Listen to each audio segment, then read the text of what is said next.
Mobile ஃபோன்ல ஆப்ஸ long press பண்ணி move பண்ணலாம் அப்படின்னு பார்ப்பீங்க. அப்படி பார்க்கறப்ப பார்த்தீங்கன்னா ஆப் மூவ் ஆகாது. அப்படியே தான் இருக்கும்.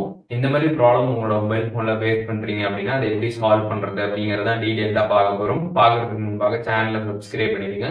பெல் ஐகானை கிளிக் பண்ணி ஆல் அப்படின்றத செட் பண்ணிடுங்க. வீடியோக்குள்ள போகலாம்.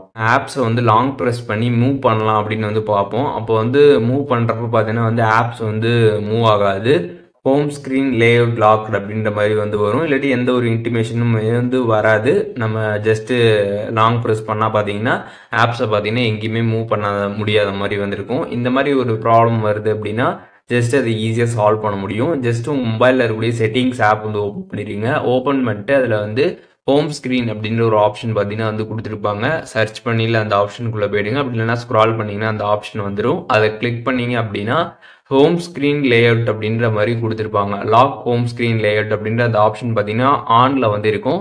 அதை கிளிக் பண்ணி ஆஃப் பண்ணிடுங்க. ஒன்ஸ் அதை ஆஃப் பண்ணிட்டு அதுக்கப்புறம் நீங்கள் ஆப்ஸ் எல்லாம் பார்த்தீங்கன்னா உங்களோட மொபைல் ஃபோனில் மூவ் பண்ணி பாருங்கள். உங்களுக்கு பார்த்தீங்கன்னா மூவ் ஆகும். இந்த ஹோம் ஸ்க்ரீன் லேஅவுட் ஆனில் இருக்கிறப்ப பார்த்தீங்கன்னா நம்ம எந்த ஒரு ஆப்புமே பார்த்தீங்கன்னா லாங் ப்ரெஸ் பண்ணி மூவ் பண்ண முடியாது. இதை ஆஃப் பண்ணிட்டோம்னா நம்ம மூவ் பண்ணிக்கலாம். ஸோ இப்போது இந்த வீடியோ மூலியமாக ஆண்ட்ராய்டு மொபைலில் ஆப்ஸ் மூவ் ஆகாமல் இருக்கக்கூடிய அந்த ஒரு ப்ராப்ளம் எப்படி சால்வ் பண்ணுறது அப்படிங்கிறத டீட்டெயிலாக தெரிஞ்சிருப்பீங்கன்னு நினைக்கிறேன். இதில் எதுவும் டவுட் இருந்துச்சுன்னா கண்டிப்பாக கமெண்ட்ஸில் மென்ஷன் பண்ணுங்கள். எல்லாருக்குமே ரிப்ளை பண்ணுறேன்.